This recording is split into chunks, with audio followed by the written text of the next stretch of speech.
IUPAC दफ्तर पर ED की रेड के मामले पर अब ममता बनर्जी सुप्रीम कोर्ट पहुंच गई हैं। उन्होंने कैविएट दाखिल कर ईडी की मंशा को फेल कर दिया है।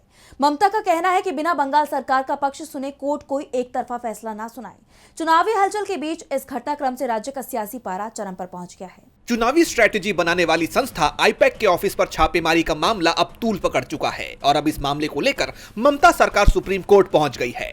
सबसे पहले ईडी ने इस मामले को लेकर कोलकाता हाई कोर्ट का रुख किया और मुख्यमंत्री के खिलाफ सीबीआई जांच की मांग की। एजेंसी का दावा है कि उनके काम में दखल देकर साक्ष्यों के साथ छेड़छाड़ की गई है, लेकिन हाई कोर्ट में सुनवाई से पहले ईडी सुप्रीम कोर्ट चली गई और जैसे ही ये खबर सामने आई, ममता सरकार ने भी अब सुप्रीम कोर्ट में कैविएट दायर कर दी है।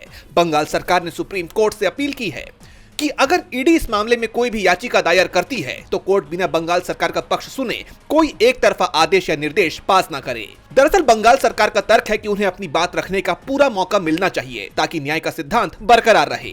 जैसा आप जानते हैं कि यह मामला आईपैक दफ्तर पर ईडी की छापेमारी से जुड़ा हुआ है। ईडी का कहना है कि उसने कोयला तस्करी और मनी लॉन्ड्रिंग के सिलसिले में आईपैक के कोलकाता दफ्तर और इसके डायरेक्टर प्रतीक जैन के घर पर छापेमारी की।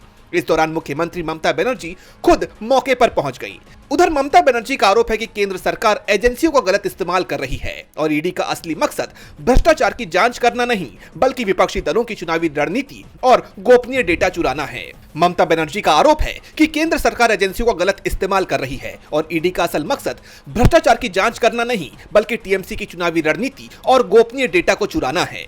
ममता बनर्जी ने इसे लोकतंत्र पर हमला बताते हुए कहा है कि बीजेपी जांच एजेंसियों के जरिए चुनाव जीतने की कोशिश कर रही है। इन सब के बीच ये मामला अब सुप्रीम कोर्ट पहुंच चुका है।